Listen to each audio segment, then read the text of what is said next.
Vega squadrons turn to ban.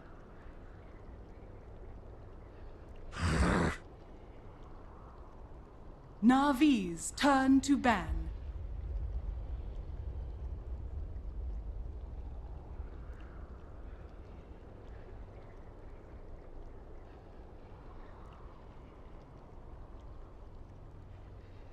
Ten seconds remaining. 5 seconds remaining. Reserve time.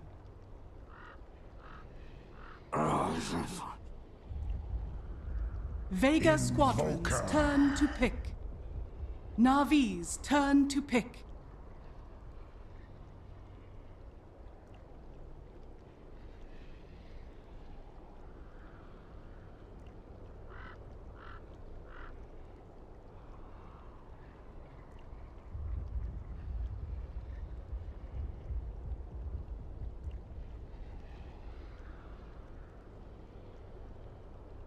Ten seconds remaining. 5 seconds remaining. Reserve time.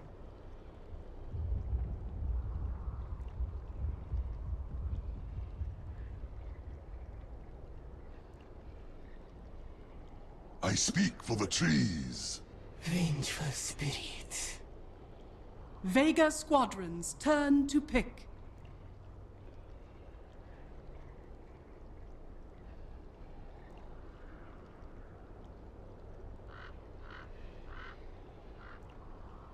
Good evening, everyone, and welcome back to ESL One Manila Qualifiers. We're, of course, here in the European Division. We're going to have Vega Squadron facing up against Navi, and this is all to determine who's going to be moving on to the next round. I actually had in my head who they're going to be facing, but I can't remember now.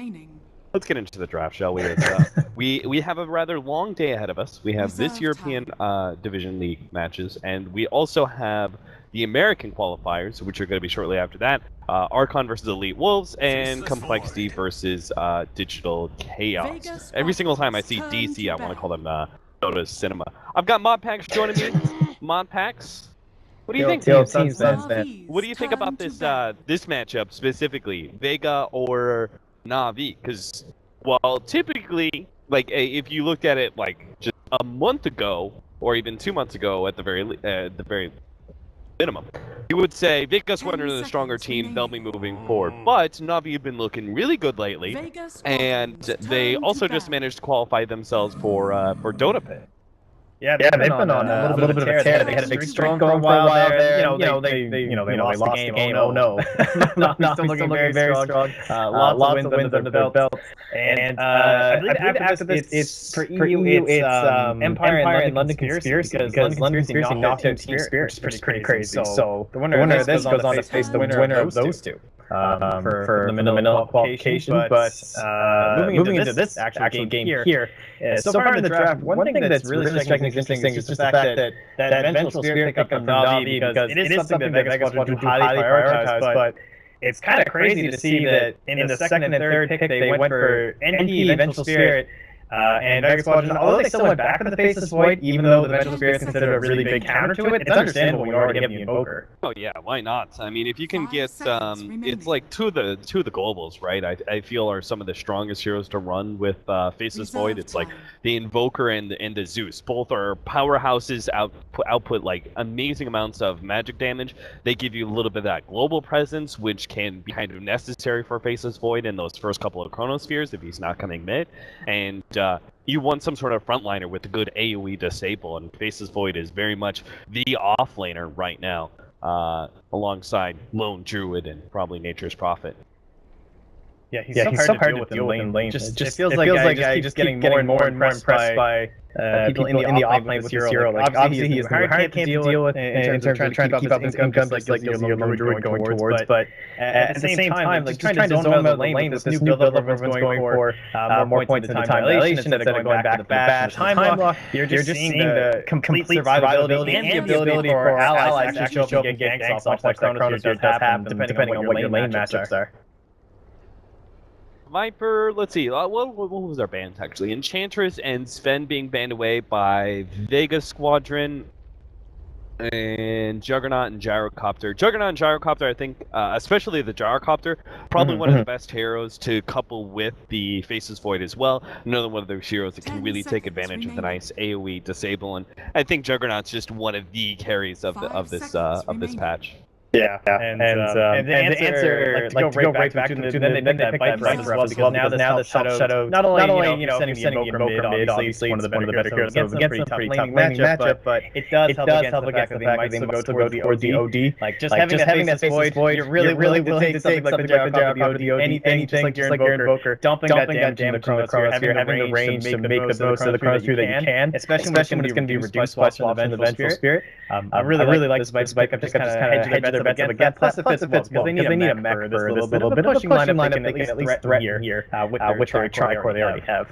Now, do you think they're going to go even further into a push lineup? Do you think they're actually going to go for a pickup like, say, a Lycan or something like that? Oh, there's a big range glass cannon carry, similar to the OD, but a lot more physical damage than pure, and comes online, I would say, a bit faster.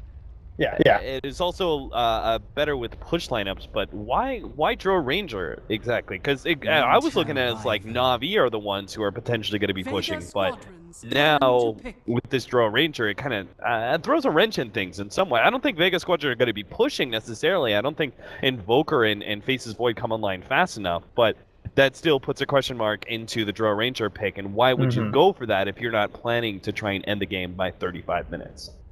Honestly, it might be the fact that they could have. It works in a couple ways. Like, it is definitely a block pick, and a lot of sense. Can you imagine Drown on top of this Viper Vengeful Spirit as well as Prophet? Obviously, would be terrifying, but at the same time, it gives Invoker that little bit of edge that he does need against the Viper in the mid lane. It's gonna be helping him out a ton with that precision aura. But you're right. I don't feel that usual synergy that we see with the Drown Ranger lineup. Like, it would fit a lot better into Navi's draft. And because of this, I'm kind of seeing a lot more synergy right now. Navi's like, I feel like this is the lineup that I would expect. You've got a lot of great early game, and I don't see there being a lot that Vega Squadron are going to be able to do. They get a slightly early instead of pushing into the objectives. Yeah, this lineup is actually very similar to one that Na'Vi ran not so long ago, up against the 99% team, the team with Moran and Mitch on it. Where they did pick up both Viper and Drow Ranger on the same side. They didn't have like Nature's Prophet, but I think in a way, if you have a Nature's Prophet, that I think facilitates a Drow Ranger pickup even more. A Witch Doctor now, obviously a good pair with the Faces Void. This feels pretty obvious though. I would have actually expected, if I have a Faces Void in the enemy team, for me, I think my two highest priority bans are Gyro and Witch Doctor. But they chose to ban away the Juggernaut instead. Maybe that's just because of some of the sustain that Juggernaut brings to the table. They feel like that's a bit too strong to deal with, but Na'Vi will now ban away the Enigma, want to be able to take away some greedy 4 position that would have also coupled really well with the Drow Ranger and actually given us an early push lineup, even though they do have these later game cores in Invoker and Faces Void. Yeah. Well, now I'm kind of worried about what you mentioned that Lycan pickup is definitely still potential here. I know it's something that Na'Vi think about a lot during the draft, but typically they're actually the ones that ban out. They've only ever picked it once. This patch where they've actually banned it 11 times. But currently, I mean, they're going to ban it on Spectre. I could definitely see a Lycan thing being good here. Other than that, like, if you want to go a little bit crazy and throw, like, a safe playing Death Prophet, that's also still potential. If you don't want it, showing up anywhere else here. There's a lot of good options for them.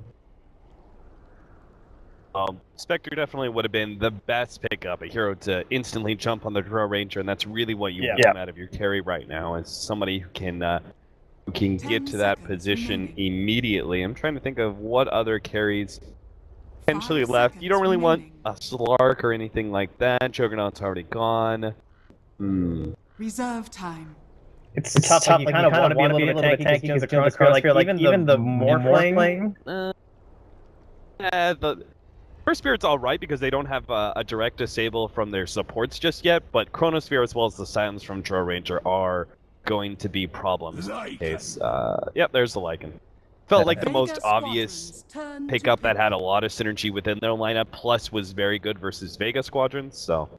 Yeah, that's very solid. Like just getting right on top of that Drow Ranger is going to be excellent for them. Pretty tanky for the Chronosphere. Also, honestly, he's pretty hard to hit the Chronosphere. Like, if he manages to shape this off first, he's going to be really quick. And we all know the struggles that Faces Void has now. Obviously, with the short time walk, if he doesn't have that dagger, if you do manage to Chrono, like chances are you're not getting anyone else in there. So your Vengeful Spirit should have a pretty easy swap out to save Bacon there. And I guess it's just the last support here. Could be a little bit of a roamer. They wanted to go like a little bit crazy with like a Rana or something, but they don't really have any sort of a setup for it. There's no solid lockdown, right? Space Cow. Yeah, I was thinking the same thing. I was thinking Spirit Breaker or, okay, Lina. Nice damage dealer that can potentially go into pure damage against the Viper. That's pretty nice. I think that part of the problem is going to be is that the Winter Wyvern, if you picked up something that was a little bit too physical damage oriented as your 4th position, the Winter Wyvern be able to counter that in a way. So Lina still gives you that lockdown, couples well with the Faceless Void already, is going to be able to make sure to keep a lot of pressure on that Nature's Prophet. Doesn't fulfill the same kind of roaming position that we were both kind of thinking about for Vega Squadron, but it is a very, very signature hero. Yes. Going back to previous patches where he played that greedy 4 position to such and perfect. Yeah, like his Shadow Shaman and Lina played basically the same idea, splitting the lanes, getting tons of fire. Like, it was, people were saying at the time, but it really is true. It was the most reminiscent to like the AUI days of the Jakiro on the side lanes as well that I've seen forever. Like Solo was getting unreal amounts of farm. And this is a great pick. It's actually way better than Spirit Breaker the more I look at it, because she's going to get the benefit of the Drow, obviously. You have that hilarious Cold Embrace tee-up, basically, into Laguna Blade, you know? So I'm trying to be safe here, so really solid option here for Vega. Now, looking at the lineup as a whole, do you favor Vega Squadrons with that last pick, or are you still going to side with the Lycan and all the synergy that it's going to bring to the Navi squad? That's a good question. I gotta say, I definitely favor Lycan. I think it's just one of these heroes that's so insane right now. In terms of the Roshan control, the Vega do have a lot towards that, but not so much early on. So a lot of it, I think, is going to come down to what Mag gets done here. Like, you can see right now, he's blocking off camp, well, not blocking off, guarding camp, making sure they're going to have this, because if he doesn't have this, they're going to be in a lot of trouble. Like, we've seen so many Faceless Void struggle early on. If they do get totally shut down, he really needs these levels. Looks like Vega Squadron is still trying to figure out what they're going to be doing rune-wise. Looks like they'll be heading to the top lane where Navi are spread out all over the place. I'm going to say that, you know, it's a little bit... I see this like very clear synergy in Vega Squadron's lineup and the way that they can just destroy the mid-game. And for me, I guess it's going to be just that Navi's execution in early to mid-game has been so good.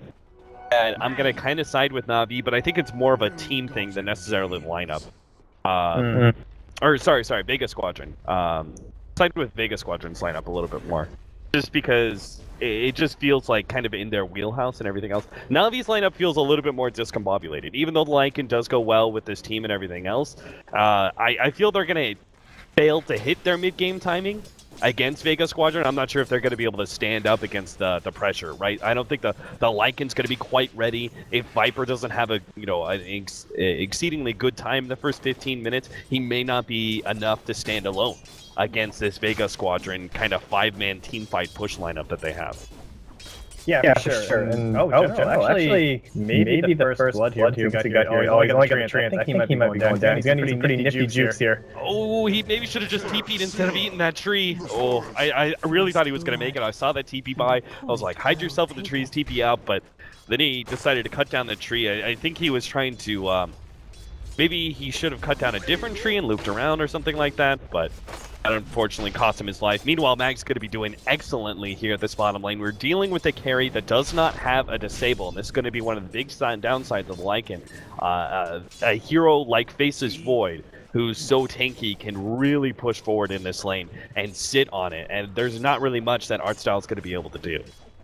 Yeah, and they have one issue obviously with the shorter attack range. It's pretty hard to harass out Faceless Void without obviously him running up on you, getting a couple time blocks off, but Mid lane is actually going to go down here. Oh, so close. Oh, Fairy Fire goes off. Solo's actually going to be able to turn around onto Dendy. A Fairy Fire of his own goes down, but it's not going to be enough. He even pops the healing salve towards the end, but Solo does manage to finish him off. That looked like Seneko was a bit at fault there, I would say. Seneko, who's known for his incredible Winter Wyvern plays, missing that Splinter Blast was pretty bad by him. He was just really slow to cast it. I'm not sure if he got level 2 and that's why it was delayed, but it wasn't even close to hitting that Invoker, unfortunately.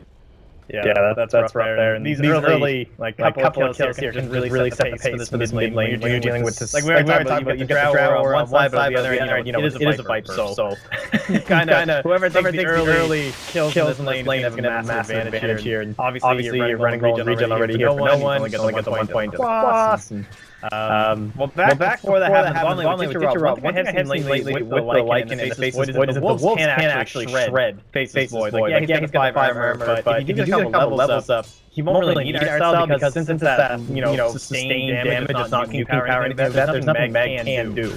So hopefully they'll be able to zone him out soon. Yeah, well, you can't actually have much killing power at, level 1 through 4. I think as soon as you hit level 5, it's like you can then solo, just because your wolves are so obnoxious, especially since the trade where they're able to get their own kind of, I forgot what it's called, but it's like a cripple effect.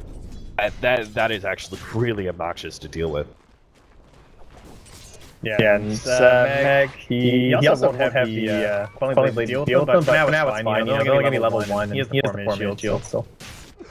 Meanwhile, at our top lane, General may have died early, but he does have an okay amount of farm. He's 7-3, nowhere near Mag's excellent farm, but this is just a different lane entirely he's dealing with. A lot more danger going up against a Drow Ranger, especially with her innate silence that she brings to the table against this TP, so... Kind of seems like a lane that General almost has to carry a TP scroll with him. That way he can abuse the fact that they only have 1 disable. Yeah, I'm not sure if maybe he's just trying to rush up that Midas that we've come to expect, or he just needs to get his phase up as fast as possible so it'll be a little bit more survivable, but I'm worried about Seema at least. Sioma managed to pick up a regen rune. He's going to TP and counter General's TP in, but it's not going to be fast enough. General does just enough damage, and that's partly in thanks to the Howl coming out from Ditcher Ra. That was a big added benefit. They're now going to try and push down this tier 1 tower, but Solo's actually going to come in, and Ditcher Ra is well low enough they can actually get this kill if he gets a lucky bash, but it's not going to happen. Solo chased down by the wolves a bit, but it's Artstyle who's going to take the bash instead. Mag, is he going to be able to commit for this one? He has to jump forward. It's going to be a heavy commit, but he will manage to pick it up. As yet another. Was that a bash towards the end, or was that just a heavy damage hit? I couldn't even tell. I was too focused on the fact that LSA was so close. Or rather, Dragon, it feels like it was one that never quite wears off. Looks like it wasn't. It was a hit. Man, that was quite a hit. Oh, I know. It was a time lock. Yeah, she got rid of time lock. Yeah, that makes a lot more sense. I was gonna say, if he commits to that, and he doesn't get the bash, it's pretty clear he's not going to get the kill, and that he's kind of pushed forward, especially with the wolves. He's going to take a lot of harassment, but he just made the judge that it was going to be the right play. They're going to go on Sioma again, the Furion. Not TPing in, but it doesn't seem like they actually need him unless the casket... Oh no, this is bad. Sioma waited that one out beautifully. Now the ice wall is laid down, but no one has to deal with a Viper as well, and that's going to make a big difference, especially with General finally making his debut into this team fight. LSA lands onto Seneko. They've dove a bit too deep into the tier 2 tower, but they do manage to get a decent trade up until Mag comes in. They're going to be able to ensure a secondary kill onto Jesse, and it looks like General's going to go down as well. Na'Vi just too far forward, and Vega Squadron punished them. Excellent. Alright, the whole reason they had to dive that deep under the tower was because of the Forge Spirit body blocks that no one was throwing out while he was running away. Like the way that he was causing the zigzags from the Viper, they essentially had to dive that tower. It's the only way that Maggie got in there for that, so pretty slick plays there, guaranteed themselves, I guess that was a triple in the end. Nasty, 6 minutes in, 6 kills, Vega Squadron, they're about 2k up right now, and as you said, they do have some very good Roshan control with the Invoker, Drow Ranger, and even Lena's pretty good at it as well. So if Na'Vi lose too much of their early game, they're going to be susceptible to an early Roshan, and that's just going to turn things even worse for them. Solo is going to be caught by a rotation here, but it looks like he managed to get himself out of the trees with an LSA, and the Wolves might be able to run him down, but General's actually going to be slowed down by Mag. Turn around, nice Dragon Slave, and they'll pick the kill. another opportunity, it seems, for Vega Squadron to just punish Na'Vi playing super aggressive. I recently heard someone describe Na'Vi's playstyle lately as being kind of playstyle that you don't really expect out of teams, almost in a way that, oh, Jesus. He still managed to pick up Lina. Artstyle diving in so deep for this one. It looks like he may be, yeah, he's definitely going to die here. Rotation across for no one. The best Artstyle can hope for is perhaps a deny on Ancient, but Sunstrike one step ahead, and Mag will be able to pick up that kill. Man, they are just...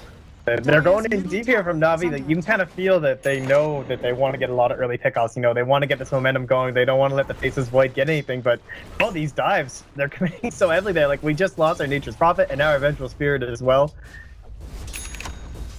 This is rough. It really is. Sioma in for wards here. Meanwhile, Na'Vi are going to go for not slowing down the aggression one bit. They go for a smoke play at top. They know they've left Pasha alone in lane for just way too long. They're going to make their initiation now, and Pasha should be dying here as the TPs come out, but they're not going to be fast enough. Part of the downside of a drone ranger so easily destroyed if you can get that initiating stun. Tower is under attack.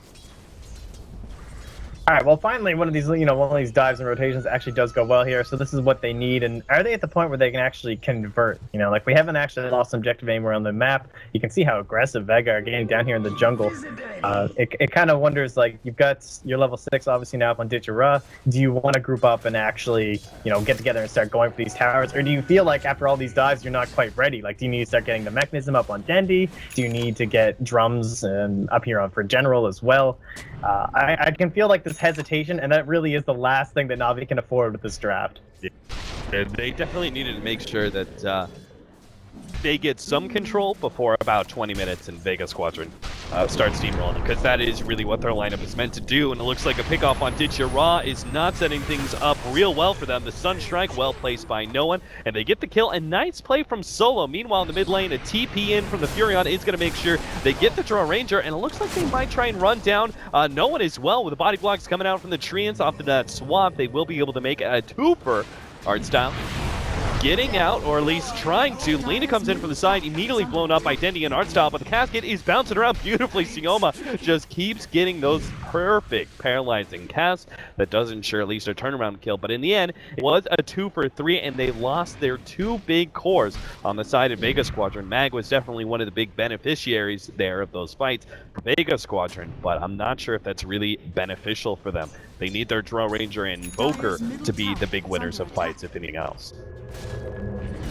Yeah, Dendi made a pretty good play there just because he had an Invis rune, so with this ward up here on the high ground, he's able to head on in and find himself out 9 Pasture there. And he basically just casts a Viper Strike and they chase each other around the trees for a bit, but, you know, TPing in there from General helps secure it, so they're definitely bouncing back here. You know, the Senate shut down these cores. We're back to 0 in the net worth, which, honestly, it's really scary being down 2k at 6 minutes or so like they were.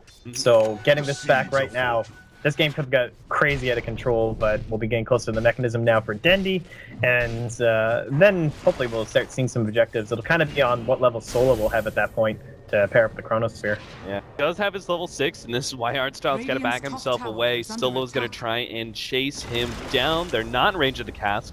Nice block there from the Sprout, just ensuring that Artstyle does get out successfully. And to mass TPs here from Na'Vi, they can get another 2. While the Furion TP's out and picks up his drums. And so, with no one with the Midas now, though, this is kind of that point, you know. Bags, he's getting up towards his Vlads.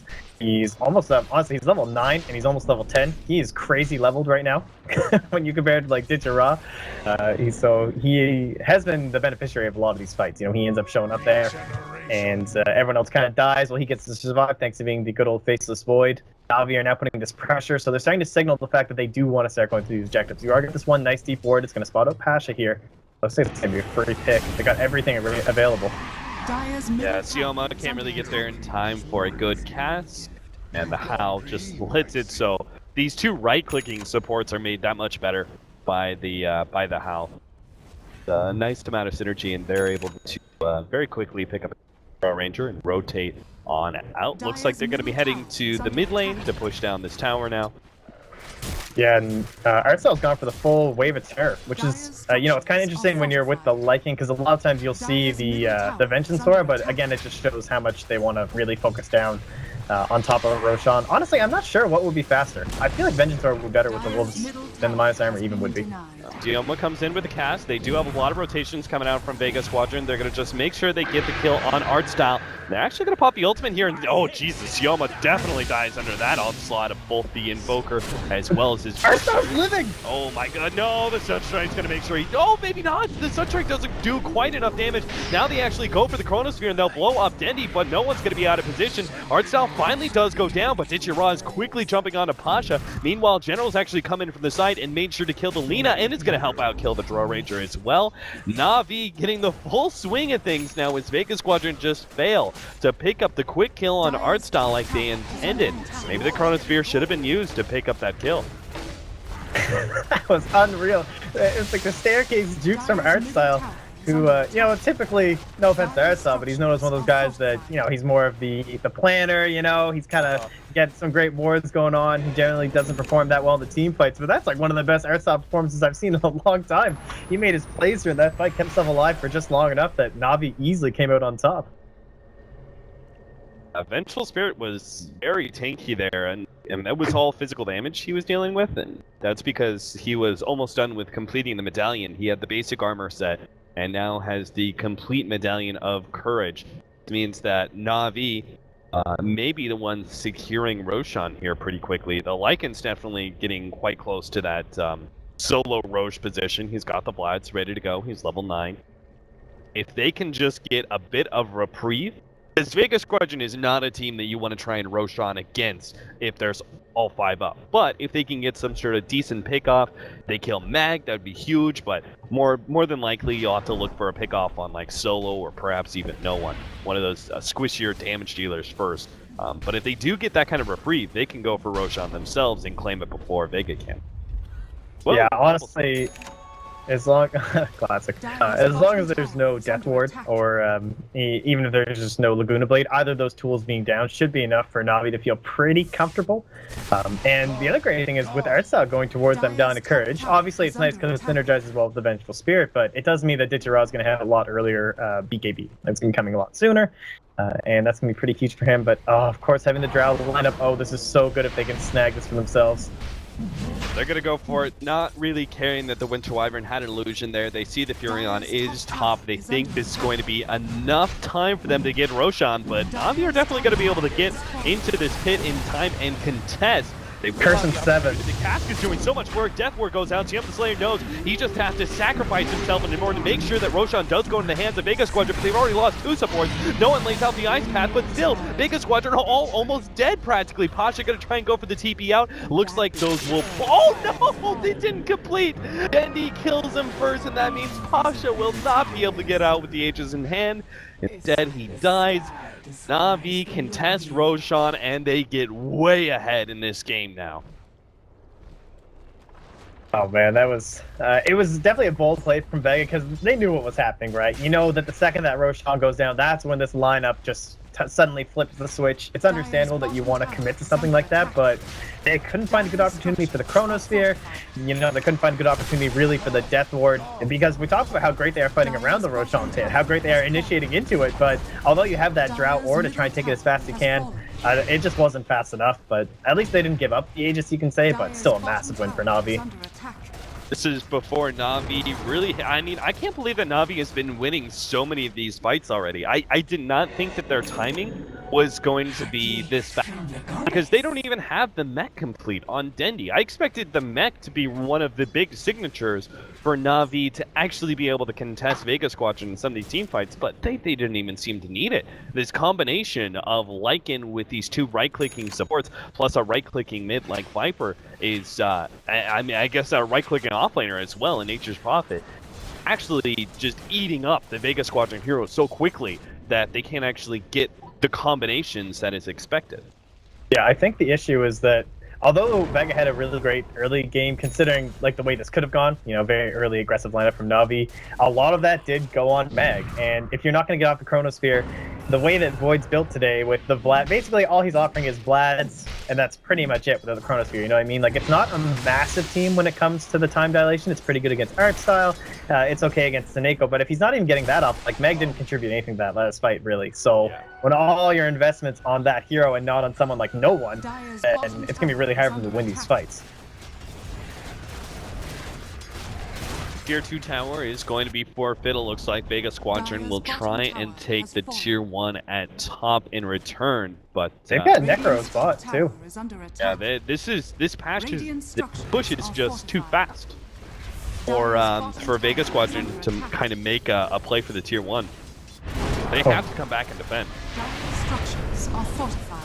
You're going to see that now with a TP in from Mag. He needs a really good Chronosphere, but look who's on the front lines. It's just Dendy. Solo's going to be ulted. They will have the Chronosphere to be able to catch two. Solo almost dies, but he managed to get off his ultimate onto Dendy. Artstaff does swap out. This put him in some serious danger. He'll probably go down next. Sunstrike, not quite landing, but they should be able to run him down eventually, it seems like, as there's no attempt by Na'Vi to defend that support's life. So they do manage to get a decent fight there, but that in part was because Solo just barely managed to survive there.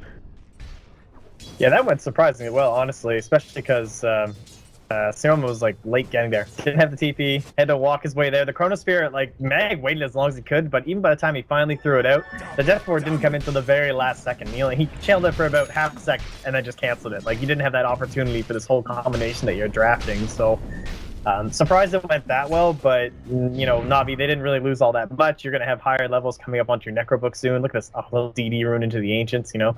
Just downright filthy Lycan pickers here.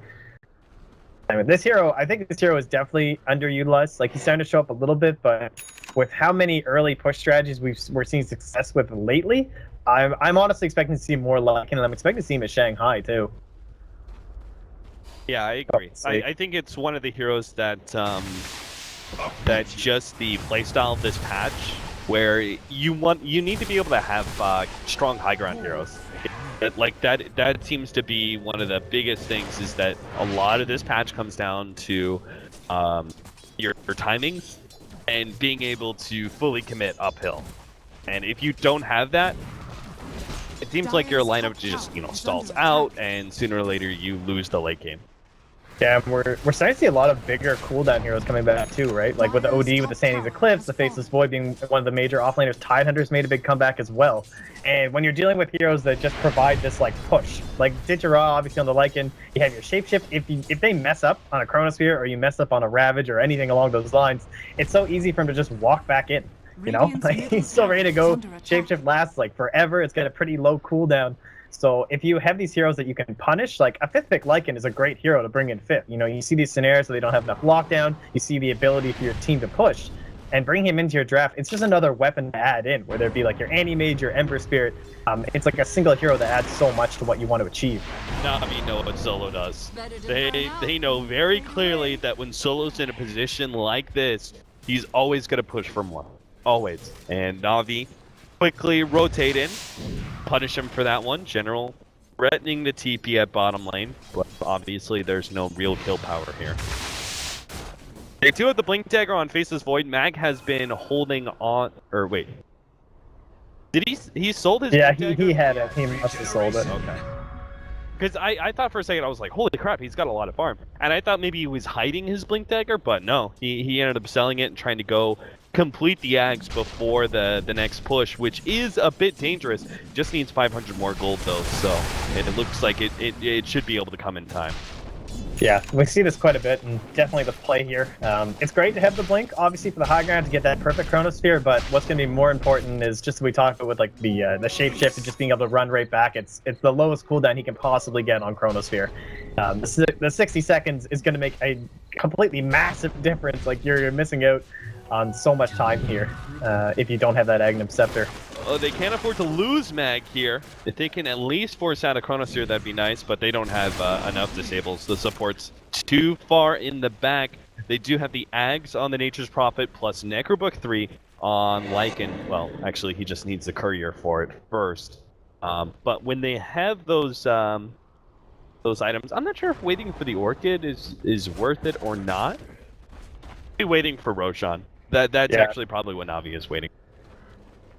Yeah, just they got enough items that will be done by then anyway that it should be fine. Like obviously your Necro 3. Artzel's actually picked up his own Sange here too, along with Dendy. So they're all tanking up here, getting ready to go for this push. And they're gonna go for a smoke here on Vega. This could be a really nice play. Okay, there it is. That's no one's act. I am so confused on Mag.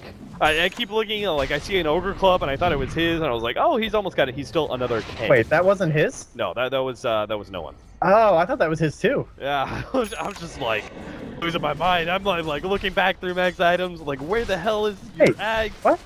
So did he sell the Blink for half value then? He must have. Like, there's no way, because he would have had enough gold for point booster plus the Ogre Club. That's why I just assumed it was his on the courier. Well, Mag's. Oh. I'm not sure what Mag is thinking now, because I'm half expecting just another U-turn in the build for him to go back to the Blink Dagger for some reason. And he's just gonna like buy a Maelstrom or something at this point, honestly. Okay, ciao, General. Yeoman's not messing around. He uses the board to make sure. I mean, that's a pretty high value pick off. The the Furion has a large part of the net worth on Na'Vi, especially once he picks up that Axe. It's just so much extra farming that he gets out of that. So committing pretty heavily to make sure that the Furion does die. Yeah, that's pretty sick. It goes on the Invoker as well too. So I mean, maybe I would have liked that Aghanim Scepter Death Ward, but honestly, I you're probably gonna get a lot more value out of no one having that gold right now. Ultimate Solo here by the Lycan. They're gonna try and jump on Solo again. This is the thing. Solo's playstyle in previous patches, it worked out really well. It was actually one of the primary reasons that Vega Squadron were able to do so well in tournaments like ESL New York. But in this patch, I don't think you can split push with Lina as much. Like Lina and Shadow Shot, I feel like those heroes are going to be punished more than they used to in previous patches. I mean, especially when you have this Nature's Prophet Ags that's been pushing out the lane so far. Like, they haven't even lost a tower yet on the side of Na'Vi, so you simply can't be that deep. I mean, that's just ridiculous. Like, that's just a TP and you just get soloed by, like, Art Style or something at this point, honestly. Yeah. Oh, Pasha, he's got that Dragon Lance for the high ground defense. Pretty good tool in this situation. Nice with your Chronosphere.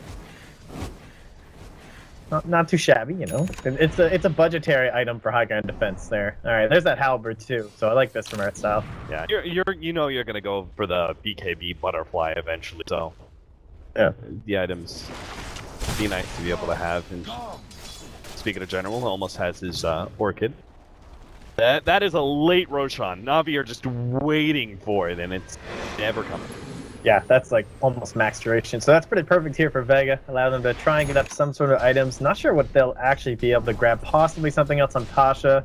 Maybe something on no one, but he probably needs buyback just in case. Is it just me, or is this the timing is going to switch? When Na'Vi go for their push, say they get the next Roshan uncontested or whatever, and they go for their push. If they're actually defeated by Vega Squadron, they lose the fight, they fail to be able to take, lane of Brax. For me, I feel like Vega Squadron are actually going to be the ones controlling the map at that point in time, because it's about the time where the Drow Ranger is kind of the strongest. You have an insane amount of damage being given to all these ranged heroes. You have the Aghanims complete on both the Faceless Void as well as the Invoker.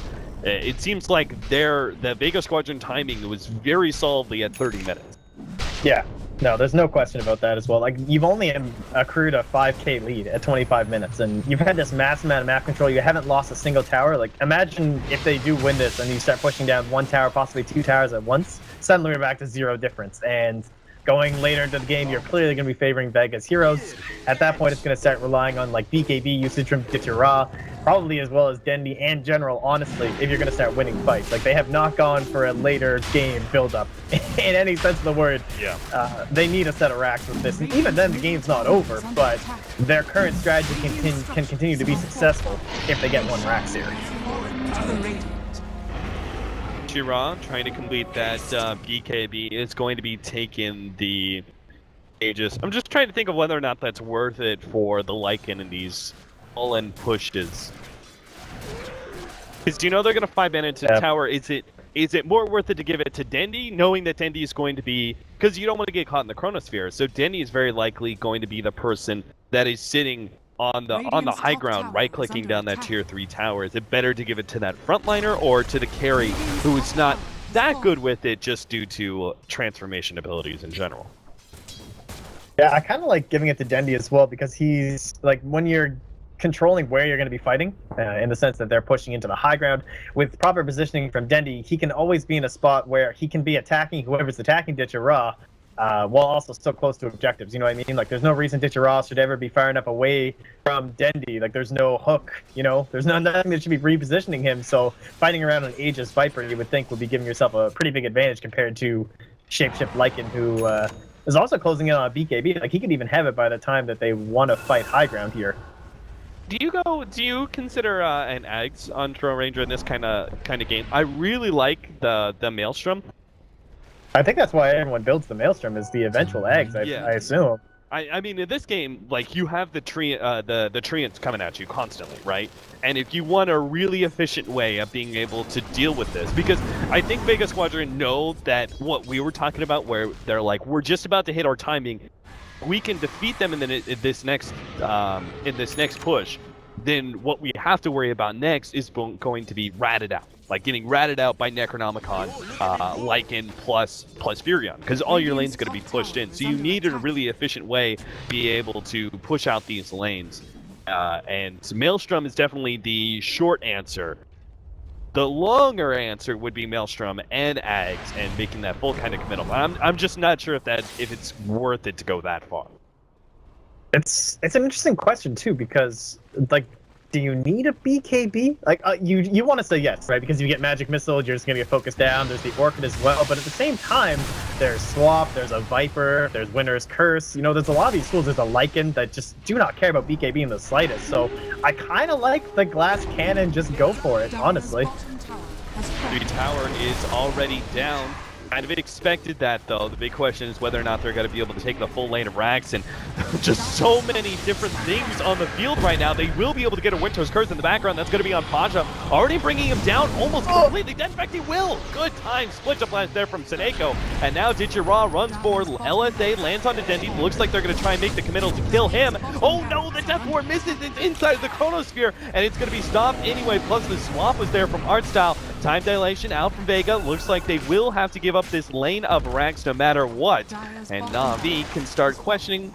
They can go for a second lane of Rax. They don't have that ultimate out from Lycan right now, but they can at least position themselves for a mid lane push if they'd like to, or maybe even try and go uphill for the next 25 seconds. That Trail Ranger's down. Man, Seneko just like single-handedly won the game, honestly. Yeah. What a sick play. That was such a well-timed Splinter Blast. There was no recourse whatsoever there from Pasha. Like, he could not create the space to survive there. Has no buyback. It looks like he might be back by the time they fight. The Chronosphere is in 15 seconds. Like, no one just needs to delay this as long as he can. The Aether Lens, it's so close to being done on solo, but he won't be able to pick it up as well. It looks like they might get a little bit of a reprieve to get it, and that's going to be another big tool to help them. Oh, look at me go! Yeah, Aether Lens on him, but I was actually looking at the Axe from Sioma. He's really close to it. Yeah, he's getting there. So if they're just given the time for 1,000 gold on him, 1,000 gold on solo, the next team fight will be quite different. And we'll have to see if whether or not Seneko can make the same kind of play. Of course, he's got a little bit of extra ability to make a play like that once again. He's got the Blink Dagger now. So that will definitely help out. Do they have the BKB? They do have the BKB. Ditchera has picked that up in full, plus another 1,500 gold. Oh, they've got like 30 seconds till this expires. I wonder, it looks like they probably won't be able to make a push. As much as you'd love to, it's at that point where it's a little bit too risky that you end up dying as Aegis expires, so it's probably just time to take control. Yeah, they just control you for like 5 or 10 seconds as much as possible, then your Aegis runs out. Try this. Line. Oh, nice swap into immediate Orchid. That is a great pickoff. He does have buyback. And he will be back up in 60 seconds. Doesn't look like Na'Vi are going to give them that kind of opening, though. He will be forced into a buyback here. There's that Axe for Sioma. We'll see whether or not that actually can win them. Oh, he sold everything! Oh my god. Alright, that's all it. I was like, man, that was 1,000 gold real quick. No wonder. Holy crap. Alright, let's see it, Sioma. That's so awesome. You better not put this one inside the chronosphere, otherwise you'll look like the biggest dunce. Oh, no pressure bag, jeez. Almost catching Seneko. They're doing a great job at holding this off. Gotta think, like, they're gonna have to buy back though, right? Like, yeah, the Necros. Well, they're the point where Na'Vi fully commit, right? It's that close time, 15 seconds. The buyback, it's not gonna go down. They're not gonna buy back on face. Now they pop it, 10 seconds left. Na'Vi have already just destroyed the economy of Vega Squadron. If they can successfully get out, minimal losses, that'll be decent. 2 supports caught, we'll take that. I think as Na'Vi, you're looking at that going, that was so worth it. We forced a buyback, 10 seconds left out of Mag, as well as killed no one and forced a buyback out of him as well. That was a dream scenario. Yeah, that's pretty much the most you can hope for, honestly. I like that little ward they threw down there. I was kind of wondering what they were going to use for vision to try and help that out, but you can see they're going to spot out. They got a gem there as well. I'm not sure if they just dropped that. Oh, that was Seneco's gem. Yeah. How did they might get Pasha though? Wait, how did he drop? Oh, somebody else must have picked it up and dropped it. I'm like looking at Seneco's dead body, which is here, and the gem that's there. I'm like, how did the gem jump over here?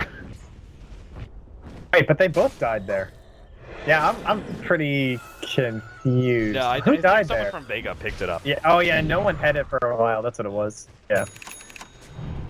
Octarine on both the Furion as well as Vega Squadron's Invoker. And this is smart. Vega Squadron have to push out now. They can't just sit back any longer. They have already lost. This is the problem with these kind of lineups with Lycan and Nature's Prophet. Once you lose one lane of ranks, you have to start playing more aggressively, because if you just sit back too much, you're just going to get traded too many times. Solo. Oh god, General. He just completed that TP. The LSA will find General now. They'll be able to make sure he does go down. Not even having to use a Chronosphere or anything like that. Big pickup for Vega. And Na'Vi are going to be set on the back foot for at least the next 60 seconds. Yeah, he's a big part of it. You know, obviously Octarine and Aghanim separates even on cooldown, which is great. So gonna finally get a chance to push up these waves just a little bit. Obviously, always been pushing on the bottom lane, but it should give a little bit of a chance here for Pasha to try and farm up in somewhat of a safer area. Maybe try and deward a little bit of their map. Do they still have that gem out and running? I think they've got it on somebody. I know that the gem is on Vega Squadron, so getting really peculiar vision, that especially if it's high ground or something like that, it's good. But I'm just looking at the vision it offers. It doesn't even like cover the mid lane. It almost seems like it would be worth it just hold on to your vision, rather than planting a. Right here is not this little line. Well, he's getting a ton of value right now because no one's just like sitting in it, so it's surprisingly useful. But yeah, you're right. It is unusual. It's pretty good though, considering they have a gem. Honestly, you got to find every little thing you can. Maybe like this tree was cut or something before. I'm not sure, but I don't know. It's not bad. It's lots of rotations into the jungle, possibly spawning rotations out this way too. Once the gem comes out, you just lose everything, right? Like they're gonna check every single obvious spot down there, up there, in the mid lane. So any little bastion of vision that you can grab, like I can understand throwing that down.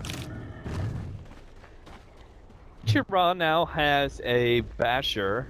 We've got a soon-to-be Pipe on Dendi. He's making that full committal for his team rather than completing, say, a Butterfly. He does have that value Talisman of Evasion. I like that pickup, but going back for the Pipe, I can feel it just because they're up against an Invoker, if nothing else. You know, if you can prevent someone from being utterly blown up by a Meteor combination, it seems like a worthy investment, more so than any other item would allow you.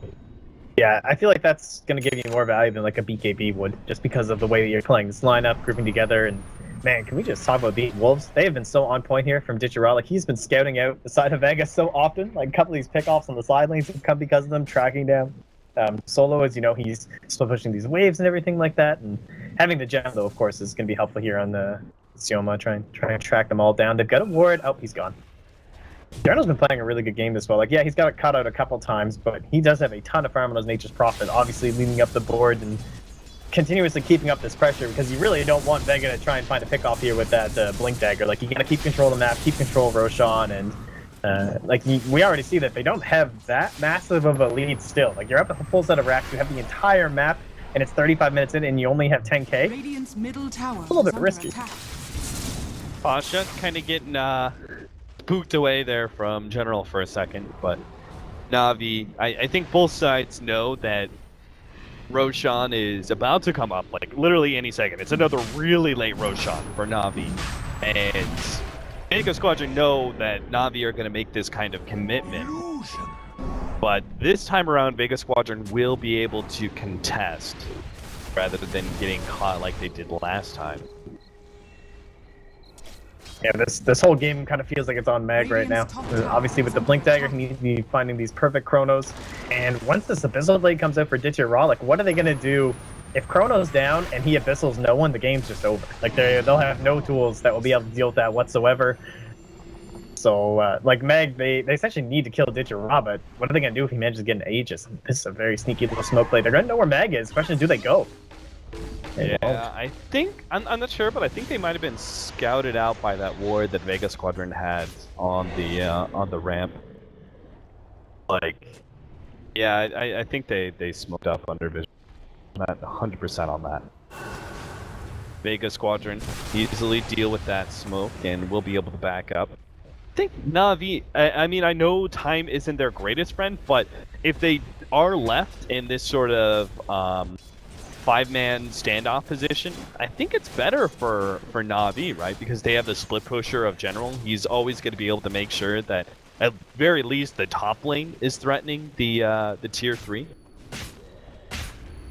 If not many of these because of the only way that he can even get punished is if he happens to TP in like directly under a ward or directly under vision, because if they don't know the cooldown teleportation, like, yeah, he doesn't have bots or anything, but it's still way too risky to try and engage, yeah, you know, try and take something bo3. that's not favorable. Yeah, exactly. The cooldown's so low. Mid lane, they are going to catch Seneko. That's a big pick off. Vega Squadron needed a nice aggressive play like that, and will be able to find something. Is that enough, though?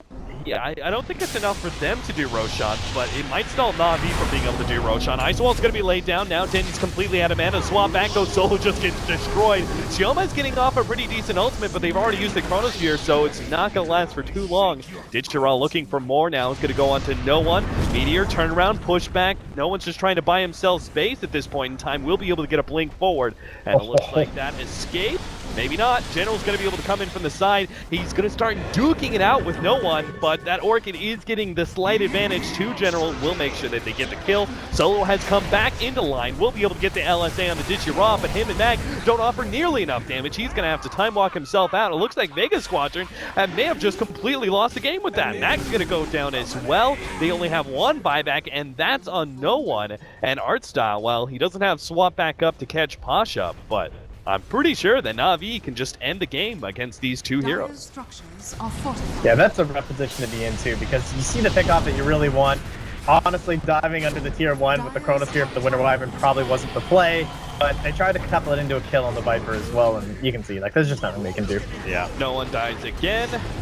Xioma still does not have his ultimate, and there it is. The call from no one. Game number 1 is going to be taken by Na'Vi. Still cannot believe the Vega Squadron didn't mount a full retreat there after they took the Seneko in mid lane. That felt like such an obvious, like, you've got to get out sort of play, but turning on to Dendy, getting them caught, more heroes than ever should have been caught, and they end up losing the game outright because of that.